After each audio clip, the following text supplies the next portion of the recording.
Welcome. I'm Erik Fleming, host of A Moment with Erik Fleming, the podcast of our time. I want to personally thank you for listening to the podcast. If you like what you're hearing, then I need you to do a few things. First, I need subscribers. I'm on Patreon at patreon.com/A Moment with Erik Fleming. Your subscription allows an independent podcaster like me the freedom to speak truth to power and to expand and improve the show. Second, leave a 5-star review for the podcast on the streaming service you listen to it. That will help the podcast tremendously. Third, go to the website, momenterik.com. There you can subscribe to the podcast, leave reviews and comments, listen to past episodes, and even learn a little bit about your host. Lastly, don't keep this a secret like it's your own personal guilty pleasure. Tell someone else about the podcast. Encourage others to listen to the podcast and share the podcast on your social media platforms because it is time to make this moment a movement. Thanks in advance for supporting the podcast of our time. I hope you enjoy this episode as well.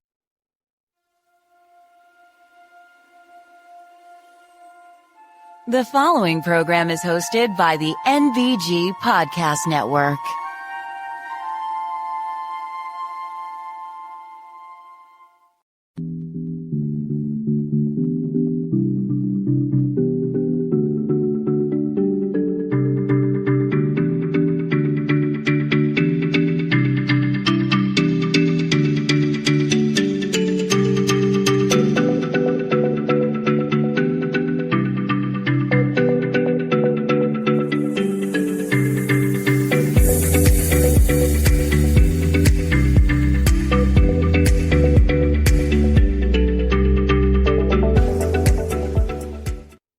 Hello, and welcome to another Moment with Erik Fleming. I am your host, Erik Fleming.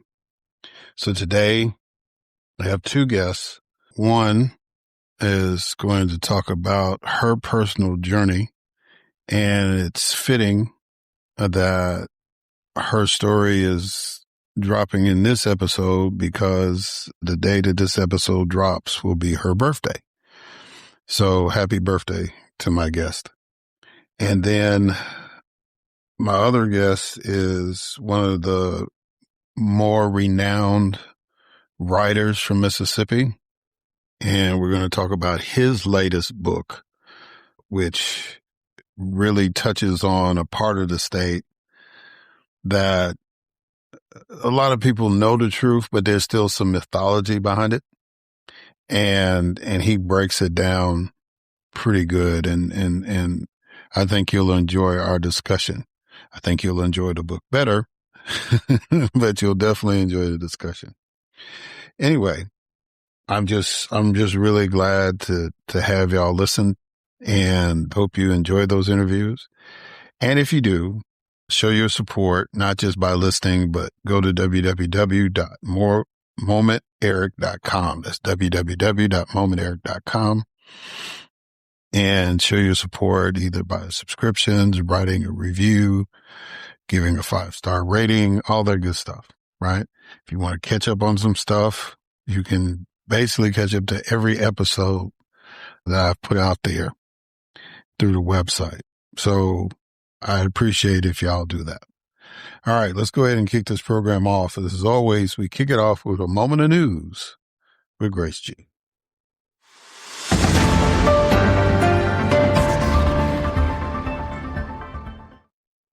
Thanks, Erik.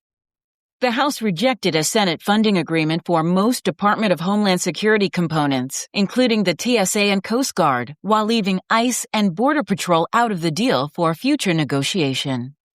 The Senate confirmed Republican Senator Mark Wayne Mullen as the new head of the Department of Homeland Security. President Trump signed an executive order requiring federal contractors to eliminate diversity, equity, and inclusion practices. The U.S. Department of Justice is moving to drop criminal charges against 2 former Louisville officers accused of falsifying the search warrant in the Breonna Taylor case. The state of Minnesota filed a lawsuit against the Department of Justice and Department of Homeland Security to gain access to evidence regarding the fatal shootings of Renee Good and Alex Preddy. An Air Canada Express jet collision with a fire truck at LaGuardia Airport resulted in the deaths of both pilots and numerous injuries. A federal judge has halted a restrictive Pentagon policy that would have allowed the government to label journalists as security risks.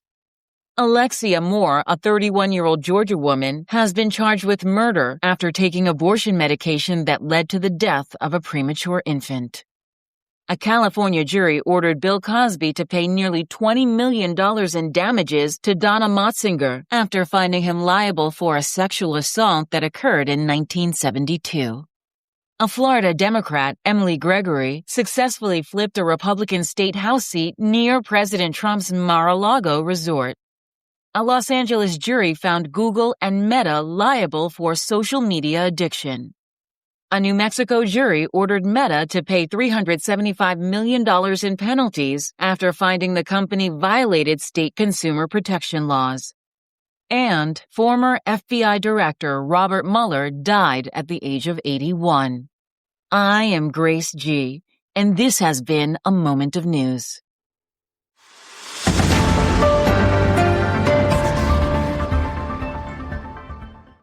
All right. Thank you, Grace, for that moment of news.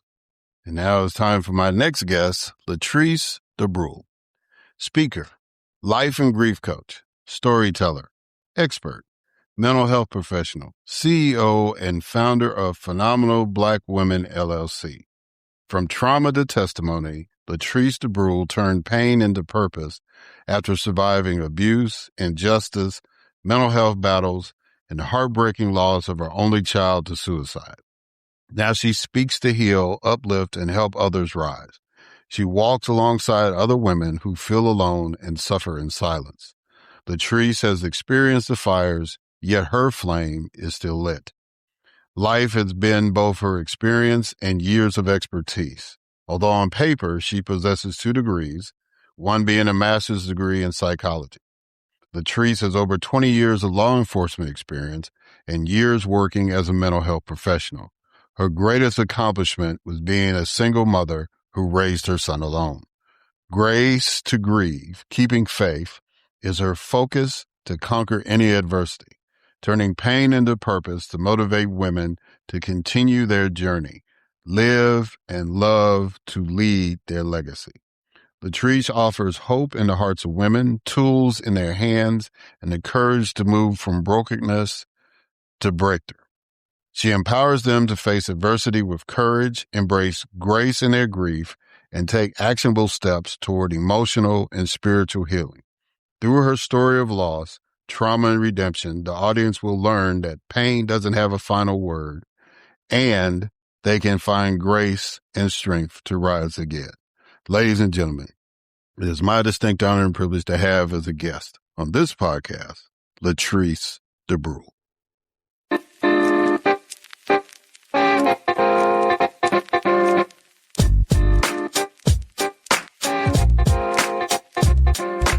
All right, Leatrice De Bruhl, how you doing, sister? You doing good? I'm doing fantastic now. Well, so am I. Thank you so much for doing this. All right, so when I do these interviews, I start off with a couple of icebreakers. So the first icebreaker is a quote I want you to respond to. And the quote is, I will walk by faith even when I cannot see. Absolutely. I will walk by faith even when I cannot see. And that's exactly what my life is about. Okay. All right. All right. So now the next one is what I call 20 questions. So I need you to give me a number between 1 and 20. 12. All right. What advice do you have for recognizing fake news? For me, it's like when people critique a movie that just came out and they want to give their own input before you see it for yourself. I always see it for myself if it's something of interest to me instead of listening to the hype. So I treat fake news the same way. If I don't find the truth on my own, I don't focus on it. Okay. All right. Your friend, Dr. Marianne Rivera Dannert, said, every woman has a story, one shaped by pain, transformed by courage, and reborn through wisdom. So let's talk about your story. What was your life like before 2015? It was really awesome. I felt like I was living the dream of being a U.S. federal agent, and Black female came up the ranks. Well, not really came up the ranks, but I was in law enforcement prior to that locally before I became a federal agent. And my son was here. Now, I will say I was married, but that really wasn't the highlight. But I was traveling around, seeing the world just like I always dreamed of doing. I just felt like things were great. So are you from the DMV originally, or you just... I sure am. So you were born and raised in Washington, D.C., Northeast proper. Okay. All right. So from 2015 to 2025, your life dramatically changed. You lost your career, your freedom, and your beloved son, Malik. How did you find the strength to re-image that shattered period in your life into what we call a beautiful present? I am living by the scripture, walking by faith. And when I walk by faith, I have to see things for what they are right now because of so much that has gone on in my life.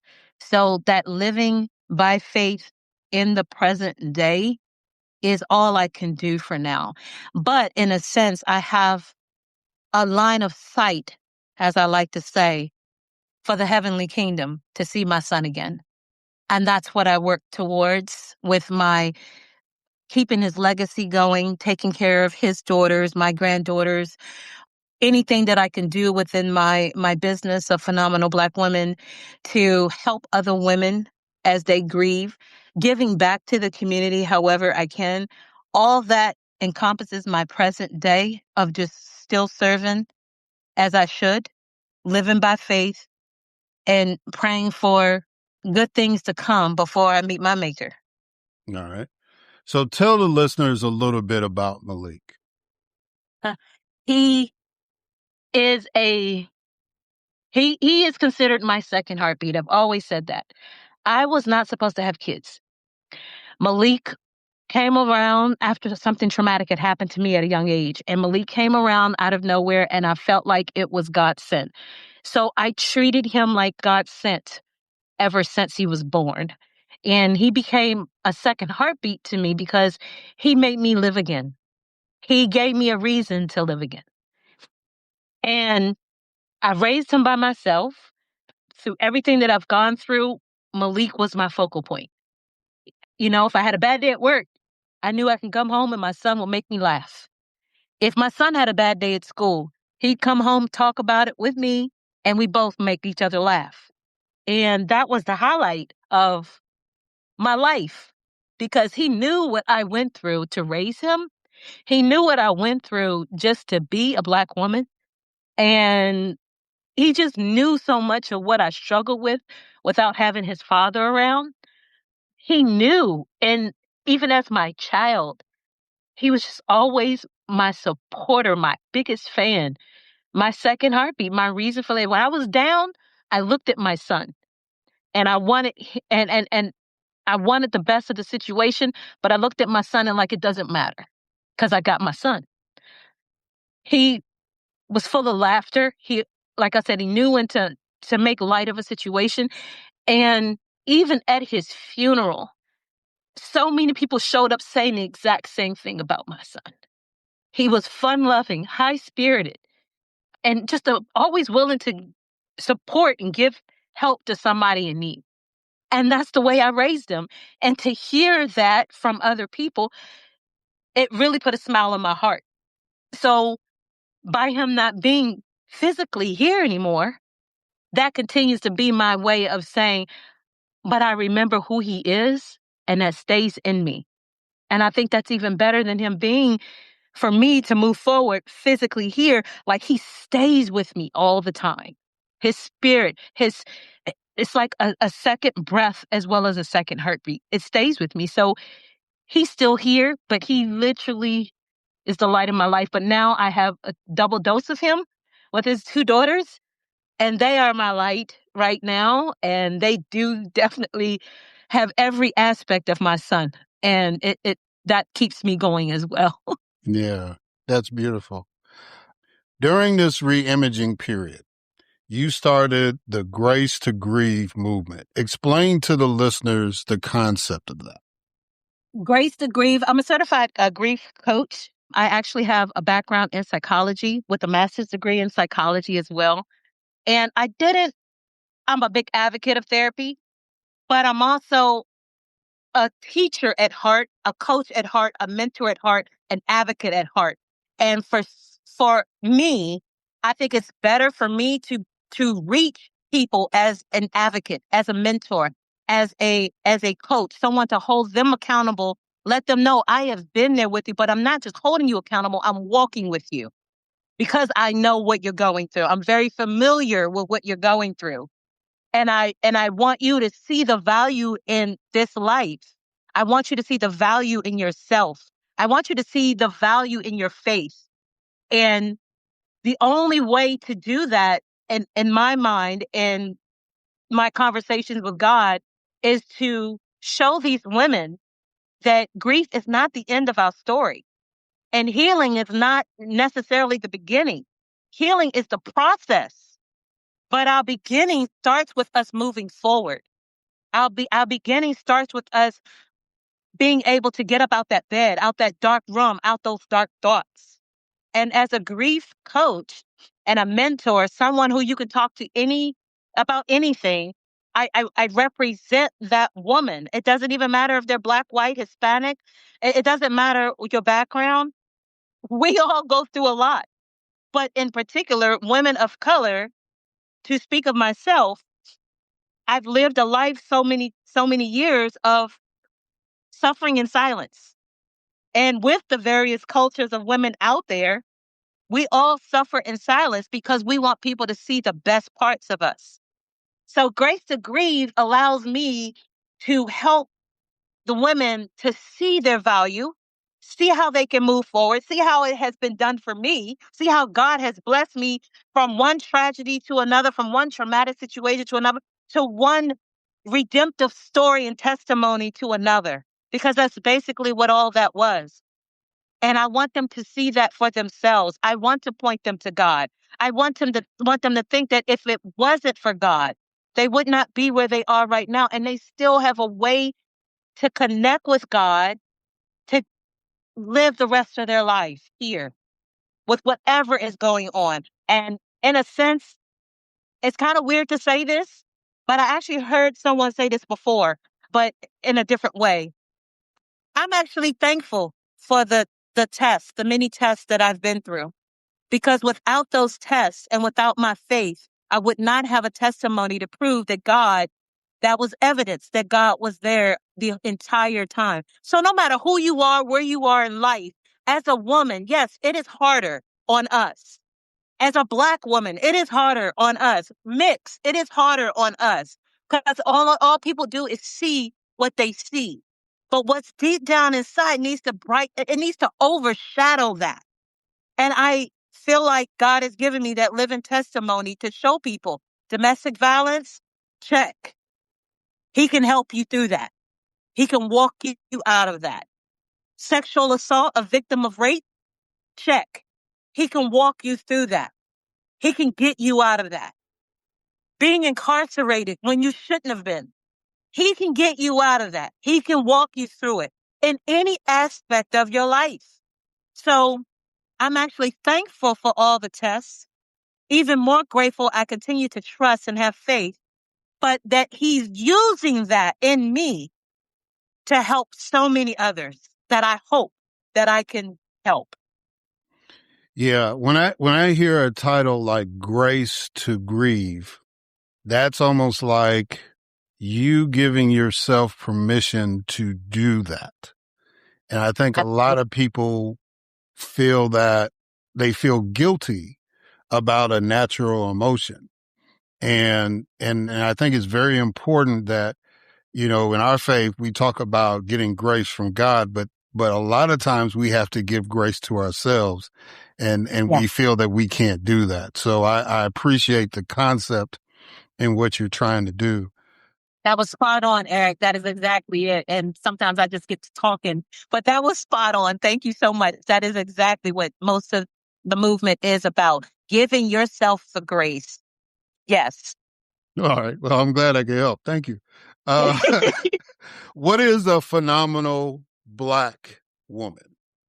So, phenomenal Black woman, and actually, it's not a race. Is just for those listeners. It's actually spelled in an acronym form of BLAQUE, and it's representative of a woman blessed like a queen in every way. So that's what Black stands for. So, and with the grief movement, with my speaking, motivational speaking, with my being a mentor, all of that encompasses you being a phenomenal woman yourself. So I'm embracing every woman to be phenomenal. I'm embracing every woman to be the queen that they are, and to show that, they can get through this no matter what we go through. We got to have God on the focal point, and giving yourself that grace, moving forward. If you need me to come talk to you, talk to your church, talk to a group or a woman's group, a book group. I'm an author. Like I've gotten so much to the point where it's like, this is phenomenal to get through all of this. So that name just came to me, but that's really who it's for. It's for every woman that feels like they're not phenomenal, but they are. And I hope to help bring that out of them. Yeah. Yeah. When I saw the acronym, I said that was pretty cool how you do. Thank you. So your life journey, as stated before, has given you a unique wisdom. If you had the chance to impart that wisdom with public policymakers, what would you share with them? I apologize. Try that one more time. If you had the chance to impart your wisdom with public policymakers, what would you share with them? Okay. Your mental is so important. Your mental well-being, your mental welfare, your family's mental, anybody you surround, your children, if you don't have children, your whomever that you have that's close to your partner, your husband, your spouse, whomever it is, your mental in any type of relationship, work relationship, personal relationship is important. It should be it should be right under your spirituality.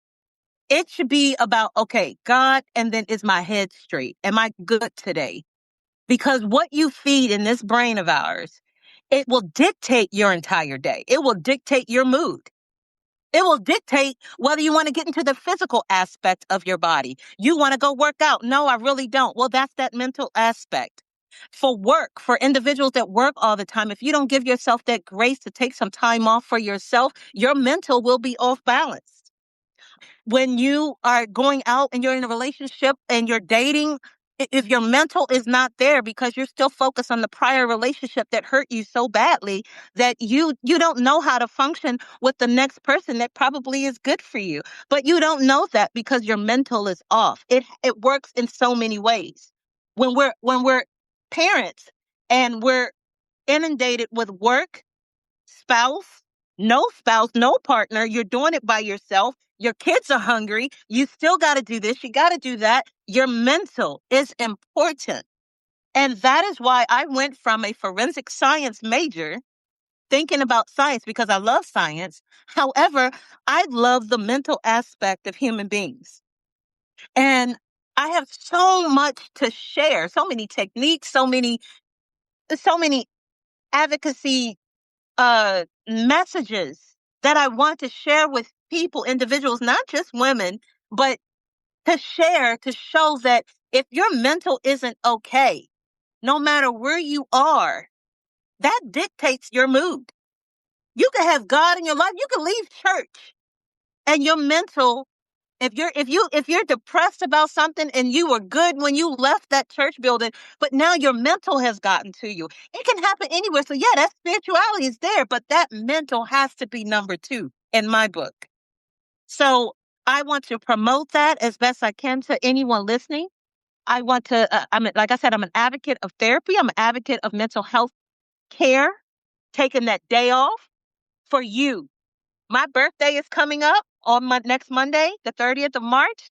And People are asking me, what am I going to do? Guess what I'm going to do? I'm going to do Leatrice. I am going to relax. I'm going to take a me day seriously. It's not about a party. It's not about going out to eat. I just want to do me. And that's what I hope individuals, when they come to me and they ask me, how do you do it? What's going on? How can I do it?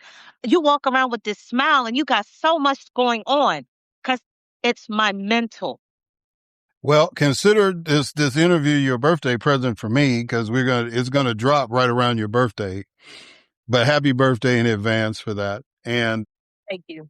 I guess from your answer, what you're saying is that if you were talking to people, public policy makers, is that they need to put more focus in on mental health and give people like you more opportunities to talk to constituents and people to try to help them and prioritize that. Correct. Yes. Yes. All right. So now I'm going to ask you the same question, but it's going to be a different group of people. If you had the chance to impart that wisdom with white women, what would you share? The same thing. That's why I said Black means queen. Blessed like a queen in every way. It doesn't matter if they are Caucasian. It just, the stigmatism is different for Caucasian women. I mean, just like it is for Black women, Indian women, Native American, it doesn't matter.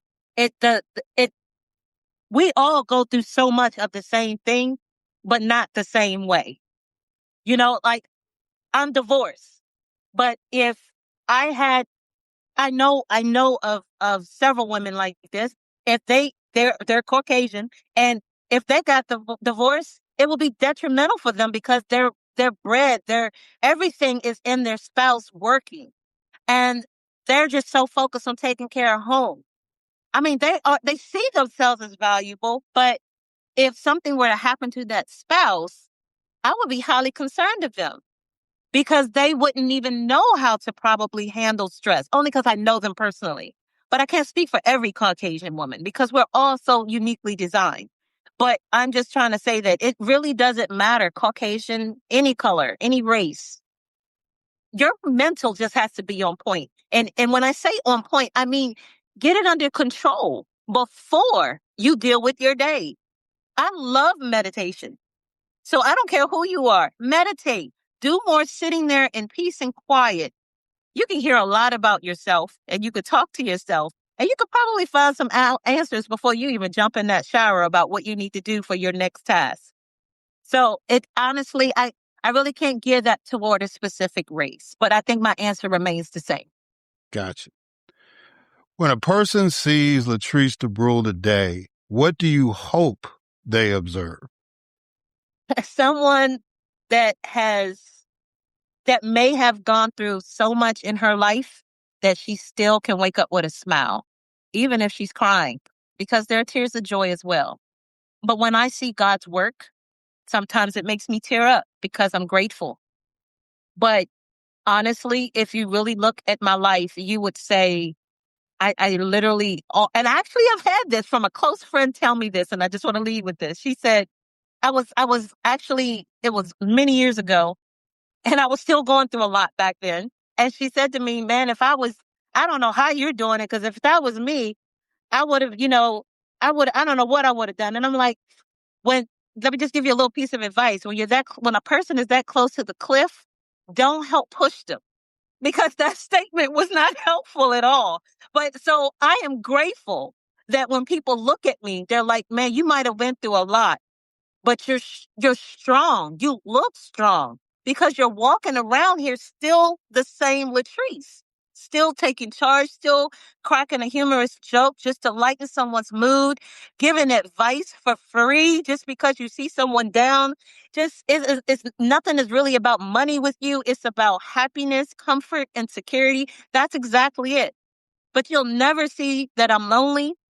You never see that I wish I can get married again. You'll never see that, I was recently incarcerated. You'll never see I just lost the love of my life, the true love of my life.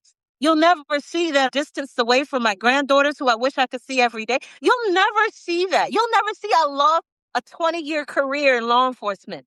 You'll never see that on my face and the way I walk. And that is all given because of the glory of God. That's given to him. So the Leatrice today has been the Leatrice for years, and no circumstance is going to change me. All right. So finish this sentence. I have hope because. I have hope because I know God is in control. All right.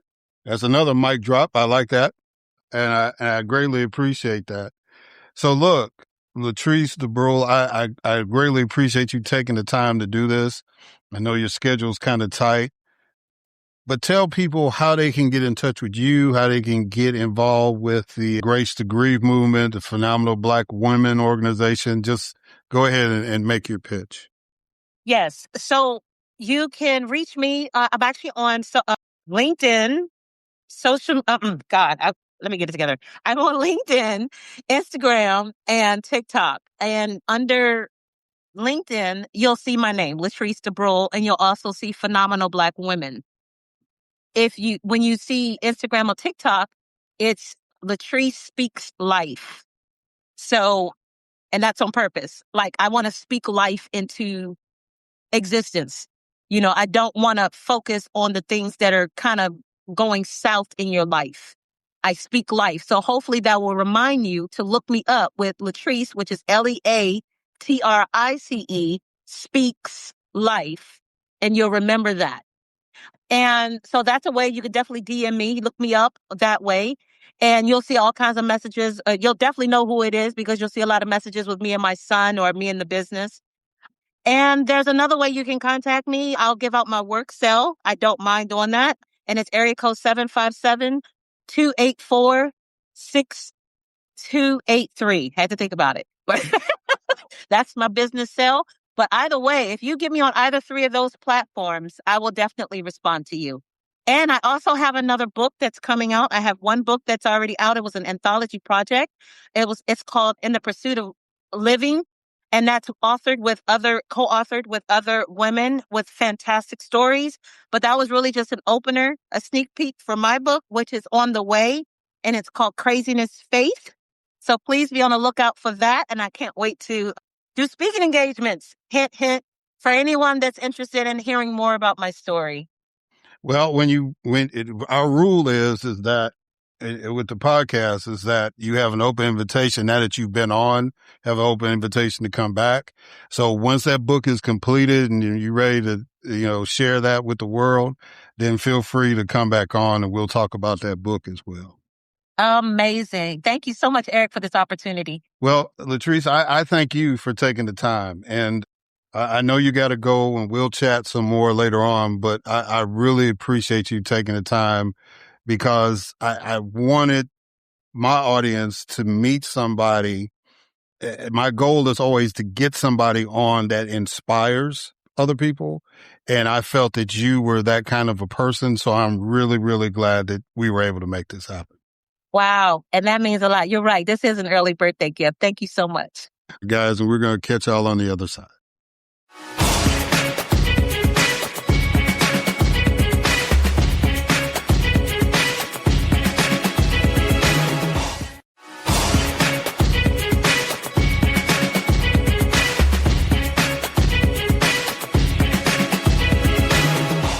All right. And we are back.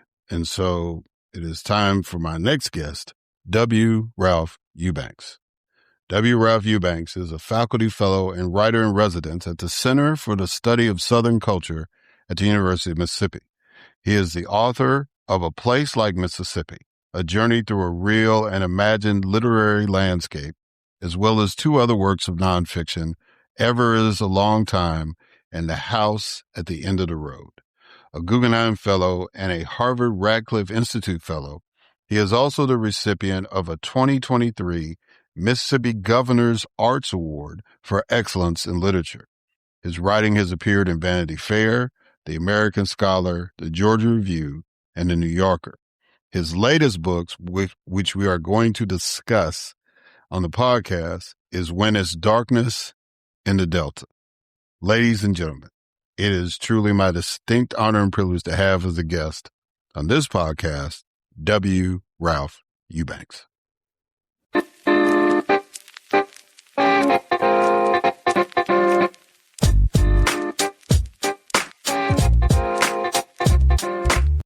All right, ladies and gentlemen, as you know from this podcast that I spent a long time in Mississippi.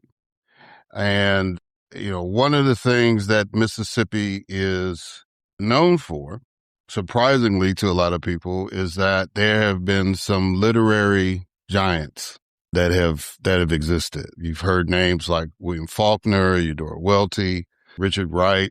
Matter of fact, there's a statue of the three of them in downtown Jackson. John Grisham, Jesmond Ward, and I have another member of that writing pantheon as a guest on the podcast. So, ladies and gentlemen, I want y'all to enjoy the conversation I'm going to have with W. Ralph Eubanks. Mr. Eubanks, thank you for coming on the show. I greatly appreciate that. Oh, thank you. It's great to be with you, and great to be with, I guess, another fellow Mississippian. Yes, sir. Yes, sir. I spent 34 years there, and I used to tell people I grew up in Chicago, but you know the history of the migration. So my dad was born in Marks, so I used to tell people all the time I'm from North Mississippi, a little small town. Yeah, well, you're from the town where the mule train started out for the Poor People's Campaign in 1968. Yeah, that's right. That's right. So, Mr. Eubanks, what I like to do is to do a couple of icebreakers to kind of get the conversation going. Okay. So the first is a quote that I want you to respond to. And the quote is, "Brethren, I could not myself to have apprehended, but this one thing I do, forgetting those things which are behind and reaching forth unto those things which are before." What does that quote mean to you? Well, that quote is from the Apostle Paul. It's also from the King James translation of the Bible, which is why it's a little bit kind of obtuse in the way that it's constructed. And it's one that sits outside of it's all over the state penitentiary at Parchman, where I taught writing for a year. And what it says to me, it is about the Apostle Paul, and he's talking about the Apostle Paul's actually kind of taking a victory lap here. And he's not really talking about, the stoning of St. Stephen the Martyr. He's ignoring all these things that have happened. And it is about kind of this forgiveness that he's being granted. And what I realized from that quote that's there, he's being granted this forgiveness, yet I'm going every week at the time to teach in Unit 29 at Parchman State Penitentiary, which is where people are in prison for life. And there is no forgiveness that's being granted to these men. There's none of the grace that the Apostle Paul is talking about that's going to be bestowed on these people, which makes me question, why is this sign even outside of the prison? It also speaks to me about the way that Parchman was once a place that was, as a means of social control. Race was a means of social control. What it says to me now is that religion is being used as a means of social control to make people passive and not really resist the forces that they're having to confront while they are incarcerated. Yeah, yeah. And I got that sense from the book. So the next icebreaker is what I call 20 questions. Okay. So I need you to give me a number between 1 and 20. Okay. I'm going to give you my lucky number, 13. Okay. Do you think there is such a thing as unbiased news or media, and why? There is not such a thing as unbiased news or media. I think we all bring our biases into what it is that we are writing about or reporting on. But it is even though, but it's how we actually present those biases. For me, I'm very upfront about my connection to Mississippi, my relationship with the South, and that I look at writing about the South from a perspective of exile. That's very much a part of the way that I frame the way that I am writing about it. But that doesn't mean that anything that I'm writing is less truthful, but it is coming from that particular lens. And I think we all kind of put our lens over what it is. And it's important to understand what is the author's particular lens. And there are people who may not engage with my writing because of that lens. But is it complete? Can it ever be completely unbiased? No. Can it be even-handed? And yes, but I think the most important thing is truthful. Truth is probably the most important piece of it. And I see this connection between knowledge and truth. Once we learn about things, more about them, and we can kind of come to what we see as the truth, or at least a shared truth. Okay. Well, the way you answer that kind of helps me ask this personal question I want from you. Okay. Want to ask you, I should say. Do you look back on your life and think about your success, especially as a purveyor of Mississippi stories? And I don't know if you heard the when I was starting off the interview, when I was citing all those names and stuff. And, I put you in that pantheon with those other Mississippi writers. But because you feel that you're writing from a position of exile, are you surprised of how successful you have been, how people have received your work talking about Mississippi? I guess I am, but there's another important thing that I have to say that I always do is that someone told me a long time ago, never believe the publicity about yourself.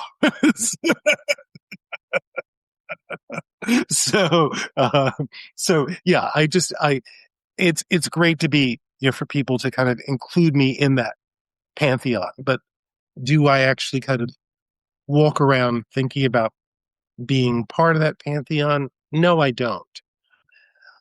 I think more about this. I write about the South and I write about Mississippi because I want it to be a better place. And I do use that perspective of exile in order to try to get to some type of truth about the place. I fear that if I get too close to it, there are things that I won't see, that I want others to see. And then I may be kind of engaging in bringing some coating of nostalgia to writing about the place. I try to stay away from that as much as I can. Does it creep in sometimes? Yeah, it does. Because this is the place where I'm from. This is the place that shaped me. But I'm also trying to keep, that perspective of outsiderism while at the same time being an insider, having been born here, being, as Richard Wright would say, a native son. All right.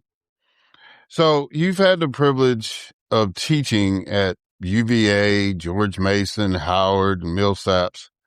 But do those students compare to the writers you taught at Parchment? They do. I would put them as they're equals. And I think what separates them is, I guess the thing that really separates them is very often privilege. And, so many of the students that I work with in Parchment, as I said, I saw this connection between poverty and violence. And that poverty and violence, that intersection, led them to commit crimes that landed them in Parchment. Whereas my students at Millsaps and, all these, great schools that I've had the opportunity to be a professor at, those students were able to, they had a more middle class background that shielded them from kind of having to move into that violence because they had the things that they needed that didn't lead them into committing crimes that they committed because they were poor. And that's the thing that separates them. They're just as perceptive. And also the other thing is I realized too is so many of the men that I worked with at Parchman didn't quite fit in to the round hole. They're the square pegs that didn't fit into the round hole of the education system. And they did not have come from families that had the means to kind of figure out where can I take this child to get them to learn these things. I mean, I have 3 children and they all went to 3 different schools because I saw they were all very different. And I wanted to find somewhere where that fit for them. And I did that. Because I'm a person of great privilege. But these men did not come from families of privilege who had the power to do that. Yes. All right. So this book we're discussing, When Is Darkness on the Delta, you said only by looking at both the forces of history and the way we live now can we begin to understand not only the Mississippi Delta, but also the forces of inequality that have shaped America itself. That means the story of the people of the Delta is not just a Mississippi story, nor is it just a Southern story. At its very core, the Delta story is an American story. Was that your motivation to write this book, to have the world understand the importance of the Mississippi Delta? It was to understand the story of the Mississippi Delta, but I have to say it's maybe not where I started. It's kind of where I ended up with this, realizing that I think I started out writing about the Mississippi Delta. And it wasn't until I was deep into the project that I realized I wasn't really just writing about the Delta. I was writing about America itself and beginning to see the Delta in so many ways as a mirror to America, Mississippi as a mirror to America. So those are things that I really came to in the course of doing my research, in the course of writing. I mean, this is a book that I started 10 years ago and I put aside, and I wrote a book called A Place Like Mississippi, which is a journey through Mississippi's literary landscape. And it was while I was working on that book that I began to kind of get a sense of my voice to tell this story. And my editor was reading a chapter of A Place Like Mississippi, and he said, I really like what you're doing here, but where are you? And I was kind of deliberately kind of taking myself out of the narrative. One of the things that I learned from him is kind of like, where could I kind of go into the narrative and how did I begin to kind of fade out of it and let these other voices kind of expand and take hold of the narrative. And that's what that editor taught me. It was that lesson that I learned while writing that book that I began to apply when I returned to this book. And when I returned to it, that's when I kind of came to that revelation. This is really about America itself. The original subtitle was An American Reckoning. And I use that as the working subtitle because I realized that's what I'm doing. It is not just a Southern reckoning, it's an American reckoning. Yeah. All right. So what is the deal with all the blues lyrics in the book? You know, the reason I use the blues lyrics as epigraphs is I wanted the reader to see that that the blues tells the story of the Delta. And that that everything that I'm writing about, whether it is healthcare, education, place, history, there's some thread from the blues that connects all of those things. And I wanted people again to think of them the way that sociologist Clyde Woods said we should think about the blues. We should think about people who wrote the blues as sociologists, as therapists, as poets. So that's how I wanted people to begin to think about the blues. And if you go to Spotify. I actually have a Spotify playlist with all the music. So it's almost like it's a soundtrack for the book. So I wanted the reader to kind of get this story of it, but I also wanted them to kind of have this other soundtrack that kind of told a parallel story along with it. Yeah. And you were kind of self-revelatory when you said, you was young. I think you had a chance to meet one of the blues greats. Booker White. Yeah. And you were like, yeah, Mom, why are we going to have dinner with this dude? You know what I'm saying? So it's Yeah, so as your evolution in your exile, as you put it, has that evolution in the love of the blues grown? It has grown, and it has, it's interesting. I came to that revelation about Booker White while I was on a fellowship at the Harvard Radcliffe Institute. And I got to go into this archive that had this interview that was done with Booker White. He was going to make an appearance at Club Passim in Harvard Square in Cambridge. But on the trip there, he had a stroke. And a local journalist sat down and did a long oral history with him. And I'm reading this, and I'm thinking about the date, and I'm saying, this is 1976. I saw him in 1976. What I realized is that he left that performance and went to Massachusetts after that, had the stroke, and was dead 6 months later. And that's when I began to realize this great missed opportunity I had as an arrogant 19-year-old telling my mother the blues is the music of oppression, because that's the way that my friends and I saw that music. We saw it as, connected to slavery, but it had no connection to slavery at all. It had connection to survival of people in the 20th century, post Reconstruction. And that's when I realized what an arrogant, ignorant little snot I was at 19. and it began to, my relationship with the blues had been evolving, but that was, making that connection was a real revelatory moment for me. Yeah. All right. So why is Mileston a significant place for you and for the history of Black folks in the Mississippi Delta? It's significant for me because my father went to work there in 1949 after he graduated from Tuskegee. He never really told me why. When I said, why did you come to the Delta? He said, I came there for opportunity. And being very young, my father died when I was 18. I didn't ask more questions about it. So in some ways, this is a way for me to kind of probe a lot deeper. But the reason it's much so important for Black people of the South is it was a resettlement community that took a former plantation, subdivided, the federal government subdivided it to, I think it was 111 families, if I'm not mistaken, the number there, and moved them from sharecropping to landowning. And today, that segment of land is the largest Black-owned segment of land in the Mississippi Delta. And that's why it's significant. And there could have been more milestones had the state of Mississippi not blocked more of those Black resettlement communities from happening.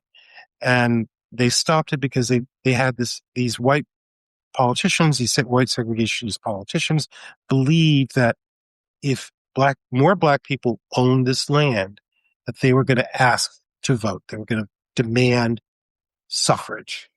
And Mileston and Holmes County, those were the first people to demand to register to vote in that county. So they were right about that. But that was the fear. That fear was actually a very real one. Yeah. Yeah. And it's a very significant place. I never had the privilege of stopping there. I always ended up either going to Chula or Ruleville on that side of Holmes County if I had to go up that way. But you had to pass it if you took 49E. Yeah. And, and a lot of people need to understand the history of Mileston. And I'm glad that you highlighted it. But speaking of special places, Mound Bayou is a special place for me because I have family there. But why is it a special place for most Black Mississippians? It's a special place because it was a Black-owned town, an independent, Black-owned, Black-run town. and established by formerly enslaved people from around Vicksburg who were enslaved on the plantation of the brother of Jefferson Davis, the president of the Confederacy. And, once there was the land that they were on was contested and crops started to fail, they left that place and moved to the Delta and created their own world there in Mound Bayou, and were incredibly independent. And I'd say Mound Bayou went through two really significant periods from its founding in the 1890s, probably through the collapse of cotton in the 1920s. And then it undergoes a renaissance in the post-war era with the arrival of Dr. T.R.M. Howard, the establishment of Taborian Hospital, which becomes kind of a key spot for healthcare in the Mississippi Delta. And Mound Bayou becomes a place of refuge for Mamie Till Mobley during the trial of Emmett Till. Yeah. We had our last family reunion I went to. We were in Mound Bayou. We did like one thing, and then we spent most of the time in Cleveland, just up the road. But yeah, there was a colleague when I served in the Mississippi House. There was a young lady named Linda Coleman, was a state representative there at the time. She's a judge now. And I used to tell everybody, you give Linda what she wants because she represents my people. And she always thought that was like, why are you putting that pressure on? It's the truth. She represented my people. So, yeah, Mound Bayou is a cool place. What was the big deal about Chinese grocery stores? Chinese grocery stores, the Chinese were brought to the Delta to pick cotton. As the exodusters were leaving, the ones that I guess Nell Irving Painter referred to as exodusters were beginning to move west. They brought in the Chinese. They also brought in the Italians. And both of those groups says, we are not doing this work. But what the Chinese did is they started grocery stores that were largely in Black communities. In a lot of ways, what they did is they competed with the plantation commissaries. And all of the clientele of those stores were Black. And actually the same with some of the Lebanese businesses too. It's like I was speaking with a friend of mine who's from Greenville, and his family owned a grocery store in Greenville. He's Lebanese. And he said all of our clientele was Black. We served those communities because the white stores did not. And that's what that's the significance of the Chinese grocery stores as I see it. They once they left, that's why I think that the Delta is a food desert today, is those Chinese grocery stores filled a very important need in Black communities across the Delta. Yeah. People look at Mississippi and they listen to the politics now and they like, oh, that can't be a good place for immigrants. But it's like Mississippi was, really a haven. Actually, haven might be too altruistic a word, but it was a place where a lot of immigrants landed and contributed. One of the most popular weathermen in the history of Mississippi was this guy named Woody Asaph. I know. I remember Woody Asaph. And people were like, it was like, oh, that's Woody, but they didn't concentrate on the Asaph part, right? And he's Lebanese.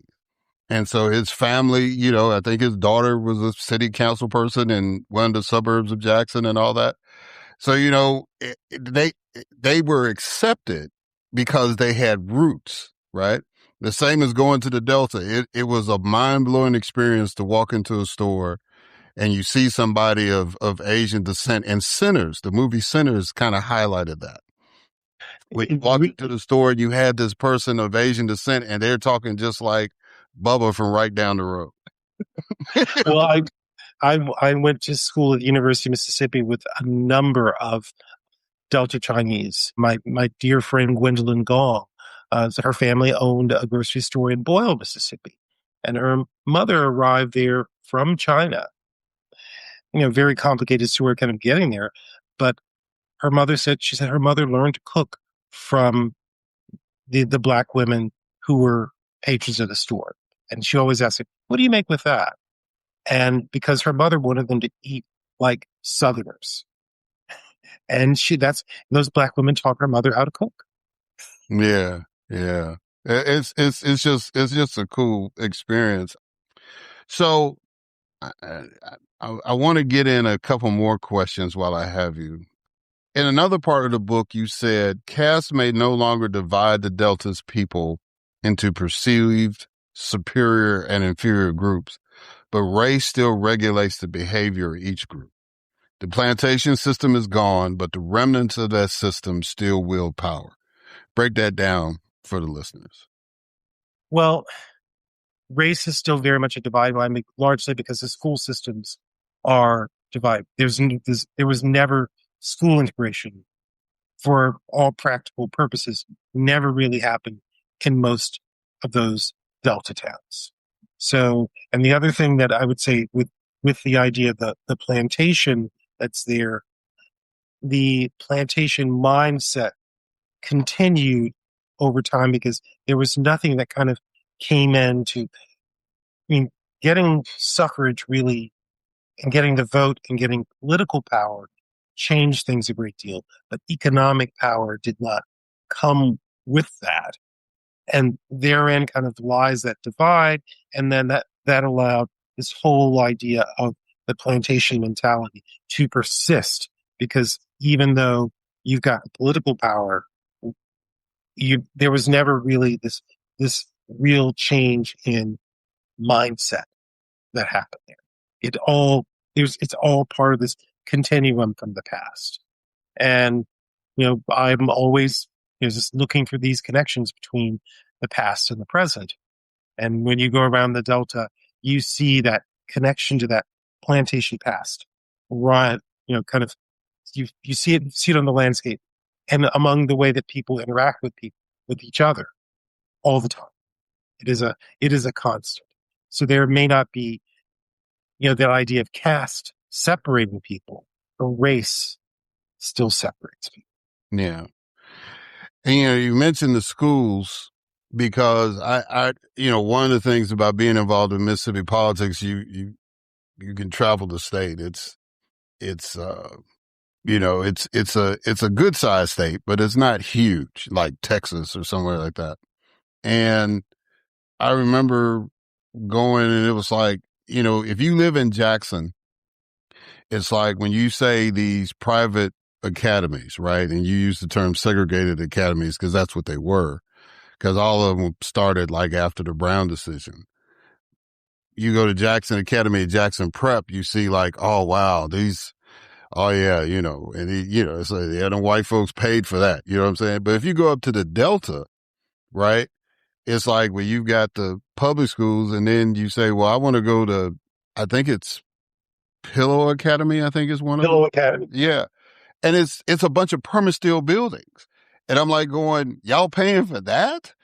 Y'all would rather pay for to be in school than going to a brick and mortar building? I just, I said, ooh, the racism is strong there. You know what I'm saying? So that's why I want people to understand Mississippi has evolved in a certain way, but it's still, that race thing is still real. And you highlighted the fact that it's more on the economic power rather than anything else. It is with respect to the economic power. And what is so interesting about the segregated school system, and one of the things that I kind of highlight in this book, is how that shift toward segregated academies, it's accepted by everyone that's there because no one kind of remembers that time of integration. And when I interviewed students there, they had no idea that, they said there are just these schools here that only white people go to because you have to pay to go to them. And they didn't understand that there was a whole history with those. Yeah. All right. So talk about the impact of philanthropy versus government assistance as it relates to the Delta. And I found out something in the book that I didn't even know. At one time, it was hard. It was a challenge for a native Mississippian to start a foundation. I did not know that. And when I was reading, I was like, huh, That's amazing. That explains why you have more foundations from outside the state giving money as opposed to the local foundations. I just assume because Mississippi underpays everybody that you didn't have the abundance of rich folks to give money back. But Right. Right. I mean, that question I began to ask myself is, there's all this wealth that's created with cotton. Why didn't any of that wealth create a Carnegie or Rockefeller Foundation? And the reason it didn't is because there was something called a Mortmain statute that did not allow people to leave estates to nonprofit organizations. You could if you were a bachelor. And so the Hardin Foundation, which is a foundation in Mississippi that supports educational initiatives, Phil Hardin was a bachelor. So he was able to establish a foundation. And those laws did not change until I think it was the mid-1980s. But thinking about philanthropy, government, is that the way that Mississippi has viewed philanthropy, people like the Kellogg Foundation coming to Mississippi with their Mississippi Delta initiative, is they viewed them as, okay, you want to tackle that? You go right ahead. We don't have anything to do with it. Whereas what philanthropy is thinking, we're going to kind of do some work here and we're going to figure out what actually works here. And then we want government to come in and take that over, state government. And then, you have to have the federal government with monetary policy. Mississippi Delta is under the supervision of the Federal Reserve Bank of St. Louis. So you've got to have connections there. And if all those things could work together, there could be some transformative impact, but they don't really work together. They're not really coordinated in the way that they should be. As someone at the St. Louis Fed said to me, the Delta has been philanthropy bombed. So it's like there's lots of philanthropy that has come in, and nothing is really stuck because no one really asked the local people what it was they needed. And what was needed in Drew is different from what's needed in Greenwood and what's needed in Mount Bayou, what's needed in Clarksdale. So realizing these are all places with unique histories and cultures, and you have to figure out what's going to work each of those places. Yeah. And there's so many things. I had so many questions for you, man. It's like, because you highlight Robert Kennedy's tour to Delta and you really get into why that was a monumental thing. You highlight people like Gloria Carter Dickerson and her family and how their big role in the Delta and all that. But we don't have time to do all that. I just want people to read the book. But what do you want readers of this book to take away from it? What I want readers to take away is I want them to begin to see and know things about the Delta in a very different way. As I say, you can't thinking about piggybacking what Robert Kennedy said when he came to the Delta, unless we change what we see, we can't change what we know. And he really wanted to kind of change what we see and what we know, and then to kind of create, greater social change there. And that's the big takeaway I want people to come away from with this book is, how do we change our way of seeing the Mississippi Delta? And the way we change it is by what we know about it. I want them to learn about it. And then I want them to think about how many other places around the country are deltas. Whether it is Appalachia, whether it is the Black Belt of Alabama, or whether it's Western Pennsylvania. There are all of these places. I quote the photographer LaToya Ruby Frazier, who's from Braddock, Pennsylvania. She says, I go around the other parts of the country and I see Braddock. Well, I go to other parts of the country and I see the Mississippi Delta. And I want people to begin to see that and make those connections and realize that the connections between these places and the roots of American income inequality. That's what I want people to take away. And ladies and gentlemen, I think Braddock, Pennsylvania is the place that Senator Fetterman was the mayor of before he got elected the senator. That is exactly right. Okay. There's a tie-in to that later on in the podcast. But anyway, I'm glad you brought that up. Finish this sentence. I have hope because. I have hope because there are people in the Mississippi Delta who have hope and are actually doing the work to transform the place, in spite of forces to the contrary that would say that they should not have any hope at all. Okay. So how do people get this book? When is Darkness on the Delta? How can people reach out to you? Just go ahead and make people can find my book in bookstores everywhere. And if you would actually like a signed copy of the book, you can order one from Square Books in Oxford, Mississippi at squarebooks.com. You can find me at wralphubanks.com. Well, W. Ralph Eubanks, it is truly an honor of mine to have you as a guest on the podcast. When I was approached and said, would you like for him to come on? I was like, sure.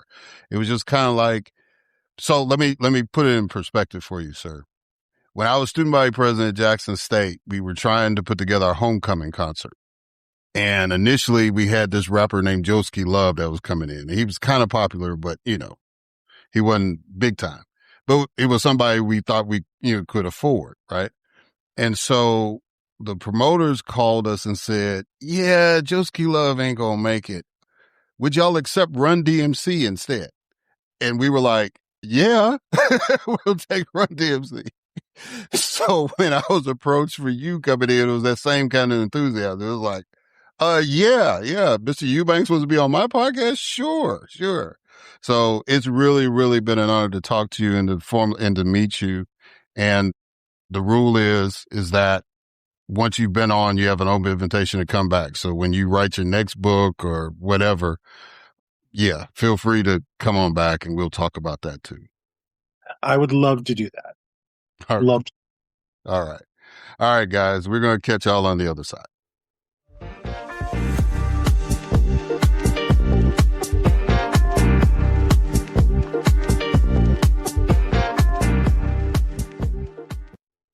All right. And we are back. So I want to thank Leatrice De Bruhl and W. Ralph Eubanks for coming on the podcast.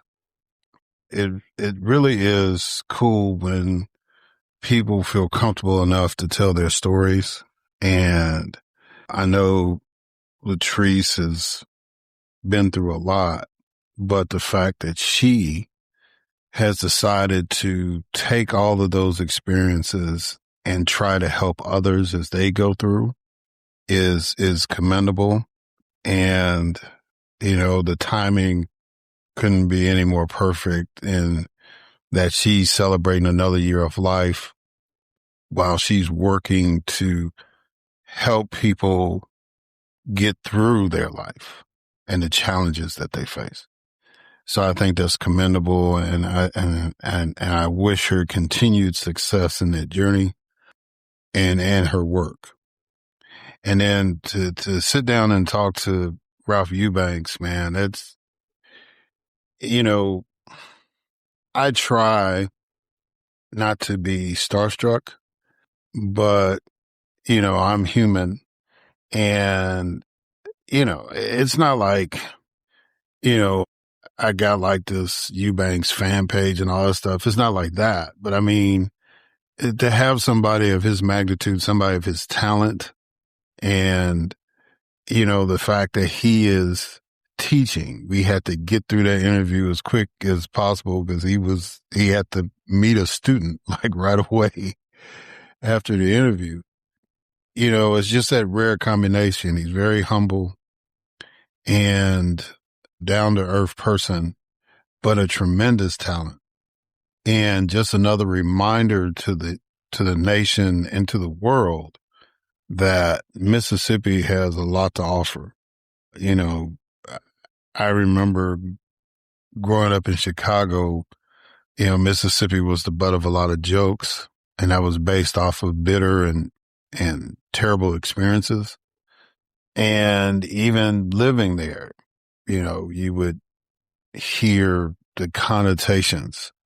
So it was always important for me whenever I was on a national stage or platform, whatever, whether it was at a convention or, a meeting, conference, whatever, that I was one, on my best behavior, and two, I put my best foot forward because I wanted people to have a different mindset about Mississippi.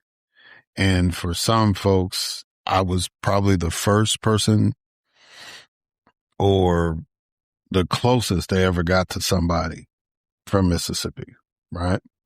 And, and it wasn't just me. It was a lot of us that had the privilege to do that. We kind of felt we had that obligation.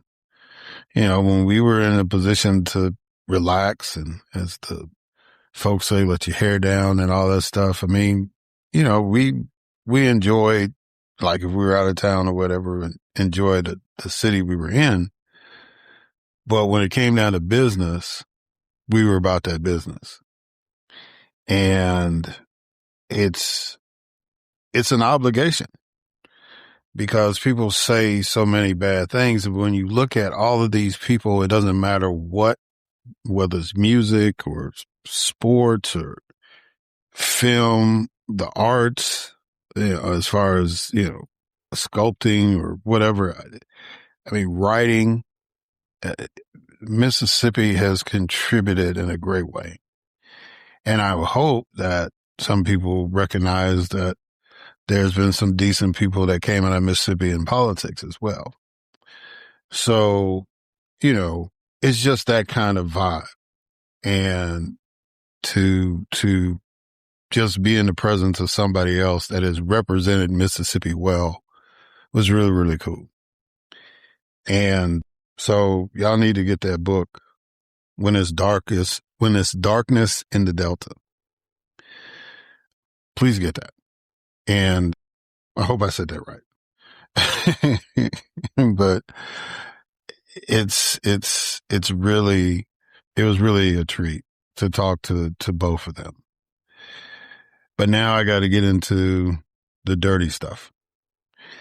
And this particular rant is directed toward two individuals.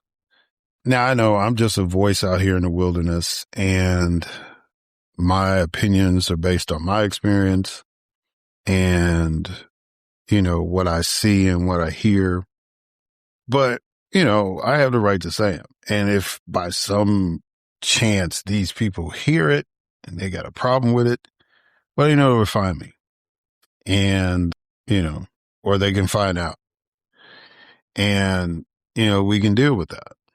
Because, when I was elected, people had no problem saying, Fleming, I think this, or I don't agree with that, or wherever the case may be.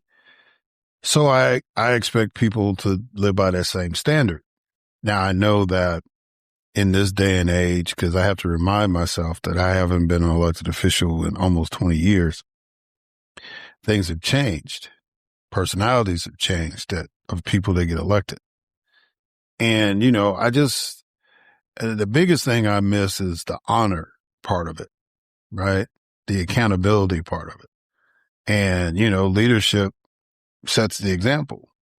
And if we've got a president that never admits when they're wrong, doesn't have any sense of morality or accountability for himself, let alone others, has no empathy for other people, then that fans out. It's a ripple effect. It fans out throughout the nation. And so the people that are aligned with him politically are going to act the same way. Even people that are opposed to him will dive into that behavior, right? So there's two examples, two gentlemen. One, I didn't expect anything better. The other one, I had high hopes for, and it's been a total disappointment. And, I'll start with the disappointment first. And that's the senior senator from the state of Pennsylvania, or I guess if I was being formal, the Commonwealth of Pennsylvania, John Fetterman. When he ran, it was kind of an awkward deal because he was so favored to win. And this was his second time running for the U.S. Senate. But this time, he had been mayor of a town, Braddock, Pennsylvania. and he was the lieutenant governor of the state at the time he was running. And so he had built up a cachet. So by the time he ran the second time, even though a U.S. congressman was running against him, he was still the favorite.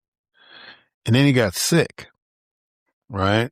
He beat, I think it was Congressman Lamb. He beat him in the primary, and then he had the stroke right at the end of the primary.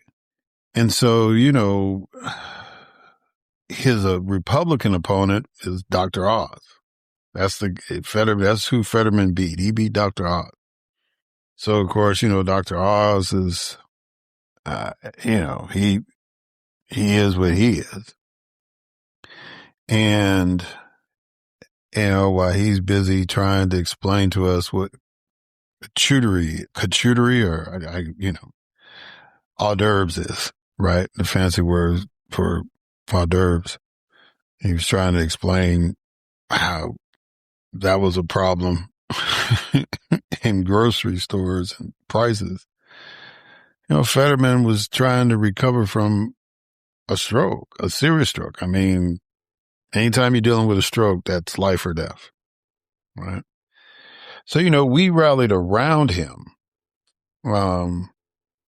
because he really needed surrogates, whether it was through our podcast or interviews or actually going to Pennsylvania and campaigning on his behalf alongside his wife, who, was the second lady of Pennsylvania. It was kind of a crusade to get him over the finish line.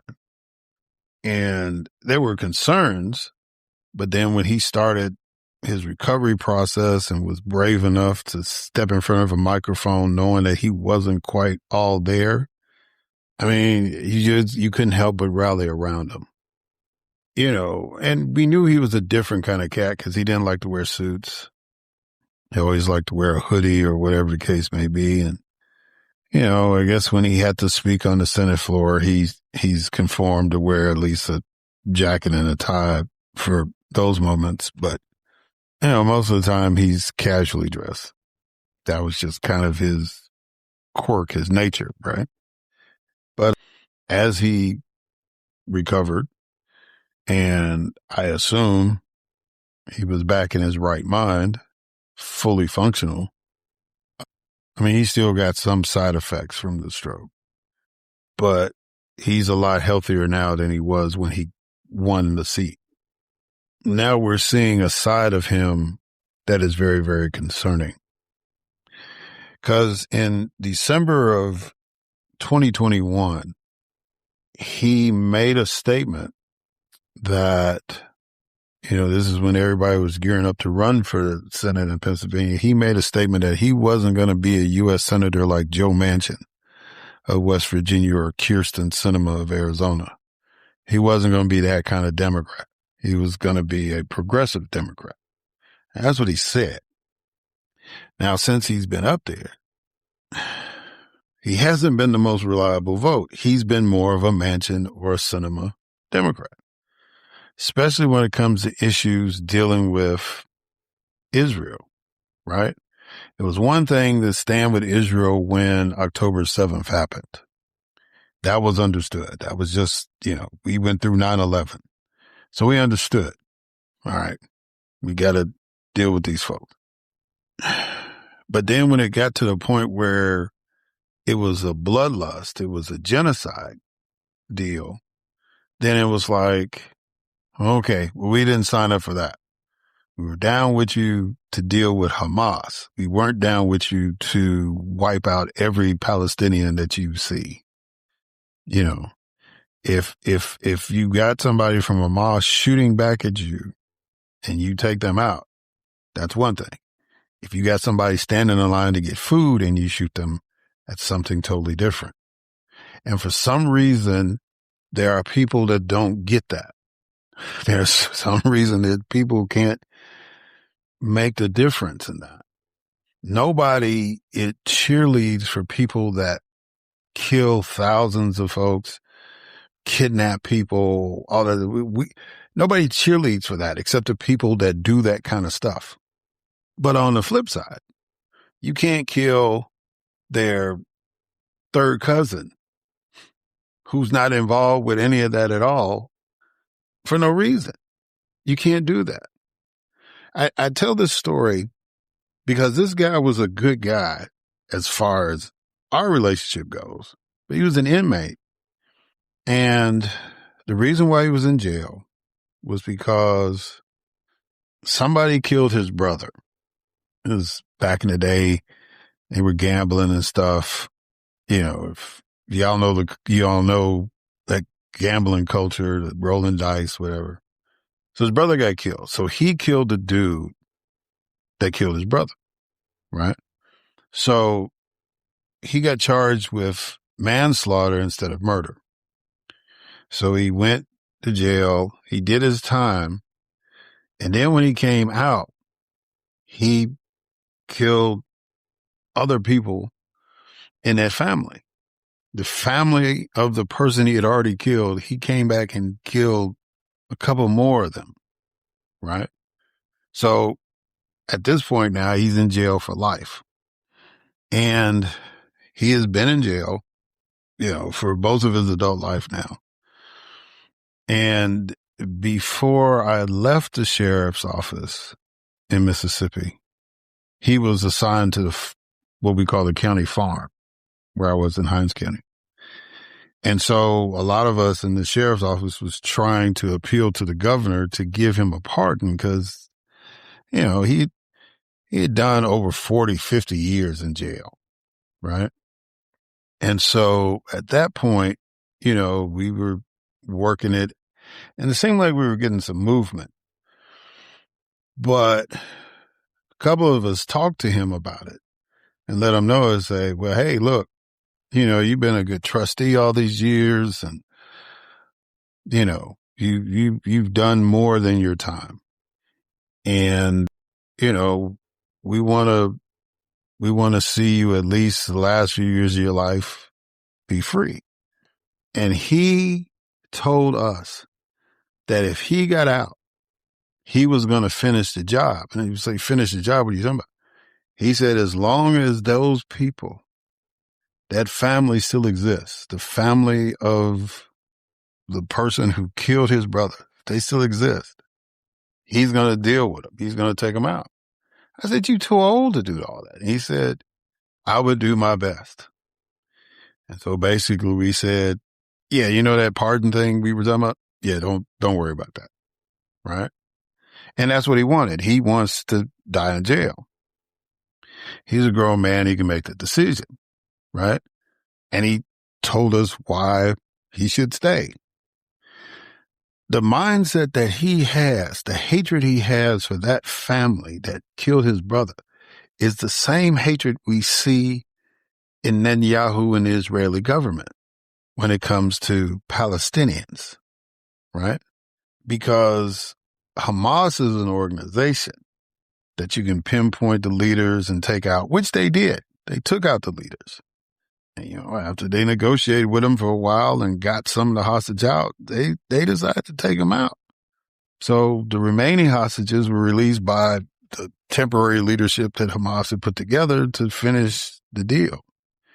But then when you started killing everybody else, just because they're Palestinian, and you're still going into the West Bank with the people who are ruled by the Palestinian Authority, who are not friends of Hamas, you're still just taking land from them, just building settlements or whatever. And, it's just like the way that America was set up. It was like the Klan was in the South.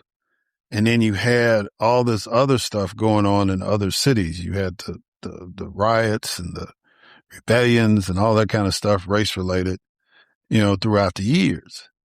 Well, that's the way it is in Israel. It's like the West Bank is where the Israeli Klan, for lack of a better term, those extremists go in the West Bank and harass the Palestinians and take land and all that kind of stuff. Land that was supposed to be set aside for them, right?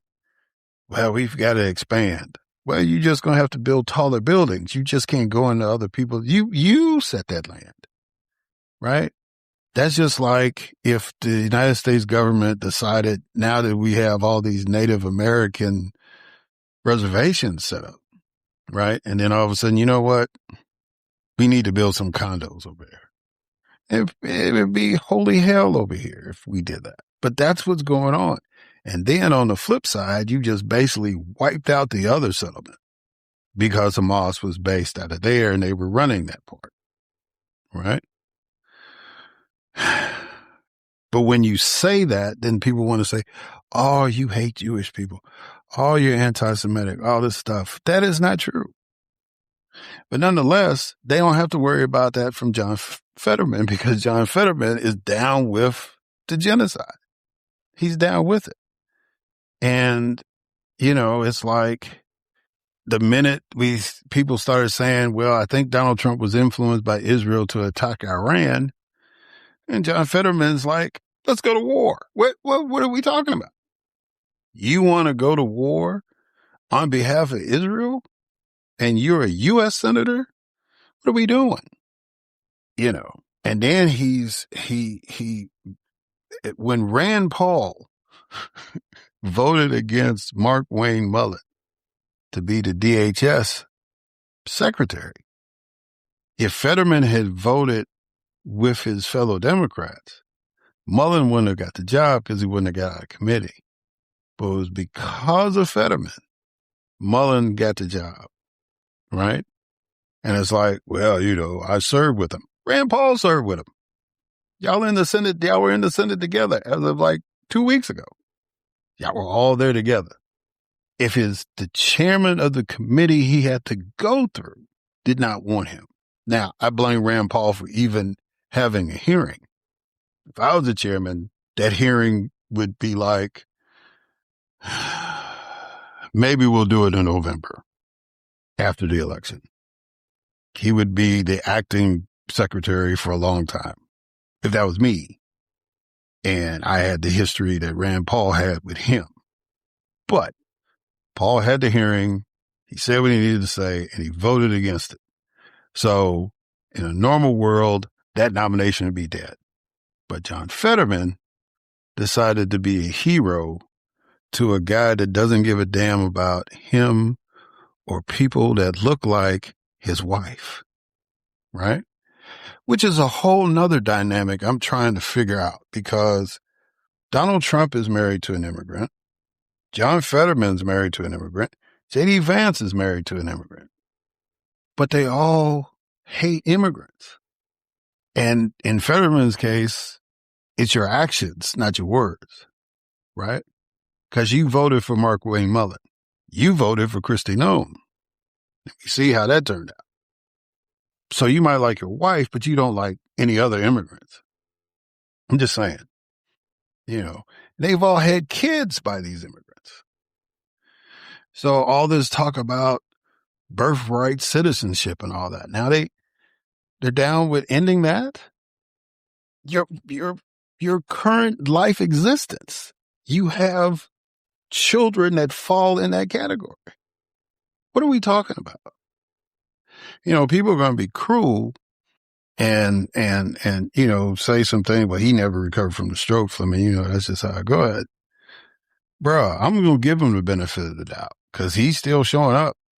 Now, I've heard reports that he's cruel to his staff and all that stuff, but that's usually how they try to get you out in a smooth way. You know, there's a number of House and Senate members that people say on both sides that say, oh, you know, well, yeah, she's really tough to work with, or he's really tough to work with. You know, you are dealing with certain types of personalities that run for office. But I'm hung up on this mindset where it's like, I don't like immigrants, but I'm married to one. I want to support a country destroying an entire population of people. For what? Money? I don't get it. And I think, and then you broke your promise because you had people like Bernie Sanders and all these other folks. Hell, you had people like me saying, please vote for this guy. Now, was he better than Mesmet Oz? Of course he was. But, we didn't think we were just getting Oz Light, right? So he's safe this year because his seat is not up. His seat won't be up till 2028. So we'll have to deal with him just like we have to deal with the president until that election cycle. But I hope that something happens, that he has a Damascus Road experience and he gets back to the person that people thought he would be, the kind of mayor that he was, the kind of lieutenant governor that he was, right? That's what they're hoping for. The guy who was listed as one of America's best mayors, who single-handedly, because he fought with the city council tooth and nail, single-handedly did everything he could do, whether it was like reviving a building, starting a restaurant, whatever, to kind of keep the economy going in the town that he was only getting paid $150 a month, I think, to be the mayor of.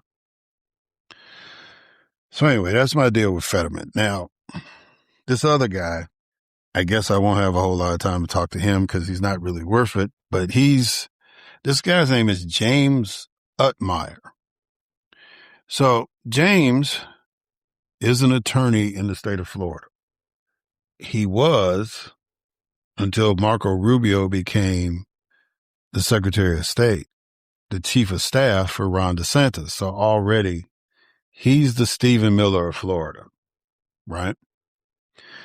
So because of Rubio ascending, that meant that the Attorney General, I think her name was Moody, DeSantis moved her into the Senate position, and then he gave his chief of staff the position of Attorney General. And, he was just doing the typical stuff that all these Florida Republicans are doing. And, but up until this point, his most egregious thing was alligator Alcatraz, right? Because he was the brains behind that. He was the one who made the proposal, picked the spot, came up with the plan to build it, right? And of course, led the fight in court to stop the Native American nation that was suing on the land they encroached on. And of course, being the Attorney General, he fought them and got the case dismissed, the lawsuit. But he showed his utter brazen ignorance, right? Because that's what we are now. It's not just normal ignorance and naivete. It's brazen. A lot of people are humbled by their ignorance. At least that's the way it used to be. But over these last 10 years, these folks are wearing their ignorance like a badge of honor. And so he decided he was going to write a letter to the National Football League. Just random as hell. He decides to write and to state to them that the Rooney Rule was a violation of Florida law. And he felt he had jurisdiction to say that because there are there's 3 NFL teams in the state of Florida. The Jacksonville Jaguars, the Miami Dolphins, and the Tampa Bay Buccaneers, right?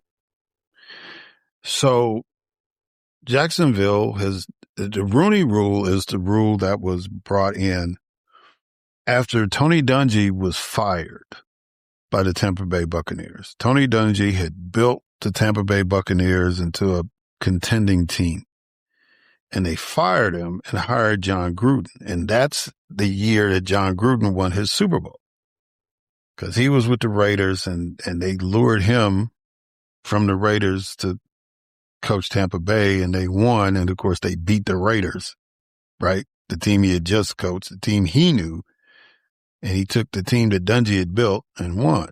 And so Dungy, but he primarily played for the Pittsburgh Steelers. Well, Mr. Rooney is the owner of the Steelers, and him and Tony were close. And so he got with the other owners and said, hey, look, we got to protect these black coaches from getting fired, and they're doing their job. They're winning. They may not win the Super Bowl. Not everybody can win the Super Bowl, but you get into the playoffs, winning your division, whatever. You have a winning record. It's the National Football League. It's not supposed to be easy. And there was another coach that got fired around the same time, had a winning record. And so Mr. Rooney convinced the other owners to come up with a rule that would say that all of them have to at least interview, black prospective coaches, right? They have to at least interview some black candidates for those vacant positions whenever they come up. And they agreed to that. So that's been going on since, I guess, 2003.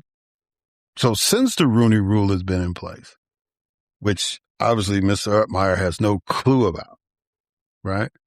Since the Rooney Rule has been in place, 2 of the 3 teams in Florida has had a black coach. Brian Flores was the coach in Miami for a minute, and Todd Bowles is still the coach at Tampa Bay. And so I don't know if Mr. Utmeyer even pays attention to that for him to write that letter. But to sit there and say, well, it discriminates against white men, because that's the whole argument about DEI. It's like diversity, equity, and inclusion is discriminatory to white men. Anyway, so again, I don't know. Mr. Utmeyer ran track at Florida. I don't know if he paid attention to what happened to the football players that played at Florida during that time and where they went in the National Football League. But obviously, Mr. Utmeyer doesn't understand that all of the owners are white. Only 3 of the coaches are black. I mean, think you have a few more general managers than coaches that are black. Not many. But there's nothing in the National Football League that discriminates against white people. Nothing. The commissioner's white. I mean, we never had a black commissioner. If there's any disparity, it's the fact that 75 to 80% of the players are black, which is the reason why people are like, well, these guys that played the game, the white guys that don't play anymore, get a shot to coach. Why not the black guys? Especially since they make up the majority of the league. But Mr. Utmeyer is too fragile for that. We all know that his boss is too fragile for that, DeSantis. So all I need to say about all this stuff is that we've got to get these people out of office. Because Utmeyer is running this year in Florida. He was appointed to the position, but the position is up on the ballot this year. And I hope that Florida can continue to do the thing. We congratulate Ms. Gregory for pulling off the victory and flipping that seat. So now Donald Trump is actually represented in the state house of Florida by a Democrat. Love that for him. And I hope that that's a trend in Florida, that we can see some Democrats get the statewide office, because the last statewide Democrat is now the chair of the party, Nikki Fried. And if they had been smart, they would have had her run against DeSantis the second time. First of all, they should have voted for Andrew Gillum. That was the first thing they should have done. But they didn't do that. And so, at least not enough folks, because it was close. But the second time around, Nikki should have had her shot. Nonetheless, Ms. Fried is doing a wonderful job as the chair of the Florida Democratic Party. And so now we hope that she can make this turn statewide, especially for these statewide positions. But I promise you, if you can't get anybody else, please get Utmeyer out of there. Get him out. You got it. The positions you got to get is governor, secretary of state, attorney general. The insurance commissioner is Republican or Democrat. I'm partisan, so I want Democrats to win, right? But In the scheme of things, the most dangerous positions right now that the Republicans are using as weapons is the Secretary of State, the Attorney General, and the Governor's Mansion. Those are the three positions that you got to get this MAGA influence out of in every state. And, Utmeyer has proven with this letter to the National Football League that he's not worthy of the position. If you want to have a podcast, bro, like me, if you want to be an advisor to people, that's fine. But you should not be given a taste of any kind of power or political responsibility. Because you crazy, right? You didn't have a stroke like Mr. Fetterman. You're crazy on your own fruition. The NFL discriminates against white people? As the old folks say, I didn't heard it all, y'all. It's just, we gotta get away from these people. We gotta get them out. We can't be like the movie The Purge and violently take them out. Although there's some people I know that desire that. But we gotta use the process to get them out, which means that you gotta show up. Shout out to all the people that attended the No Kings rallies, right? But you gotta show up on election day too. Just like you took the time to show up to any kind of demonstration, you got to take the time in your respective states on election day. If your state has early voting, take advantage of that. But we got to get these people out. Again, it's like, and they say that when Rome burned, Nero fiddled. In the United States, Trump is golfing. We're talking about the price of ballpoint pens or how many cognitive tests he's taken, right? Enough of that foolishness. It's just time out for that. We've got to take it to the new level for the next 250 years. And the way we do that is that we don't vote for people who don't have the conviction of their campaign. And we just don't vote crazy, fanatical people in either. We need people that are even keeled, that have common sense, that can disagree without being disagreeable, right? Because now everybody's going to see the puzzle the same way. But if we can all figure out a way to put the pieces together, job done. It's more than one approach to solve a problem. It's just which one is the most feasible at that moment. Which one's going to do the less harm to the people that you're supposedly trying to help, right? Fanatics don't understand that. They just believe in something and come hella high water, no matter how many times it's been disproven. That's their belief and they're sticking to it. That's James Utmeyer. No more of those type of folks. And then we have to vet people that say they're your friend when they're campaigning and really see if their actions match their words. So we won't get another John Fetterman or Joe Manchin or Kirsten Sinema. Again, you don't need to go extreme. And there are some folks that are unfairly called extreme because they have radically different ideas. But if the difference between an extremist and somebody that's radical liberal in thought is that extremists want to tear the system apart. Radicals want to change the system from within, do a whole remodel, right? Keep the shell of the building, but the interior, we're going to move this wall here. We're going to move this wall there. The bathroom should be in the back instead of the front. That's radical thinking. We just want to keep the house, but we're going to rearrange some things in the house, right? We're not going to keep the status quo. Extremists is like tear the whole fucking house down and start over. And right now we have extremists leading us and we got to get them out because they don't care about us. They care about their extreme. They want their agenda. They don't care about you and how that impacts you. They just want to see it come to fruition. That's why Doge was a failure. That's why this latest excursion, as the president refers to it, in Iran is a failure. because you just wanted to do something. You had no plan. It is what it is, ladies and gentlemen. So I just let's be careful. Let's commit to electing American leaders, people who actually give a damn about the country and give a damn about their fellow citizen, and stop voting in these folks that are crazy. All right. That's all I got. Thank y'all for listening. Till next time.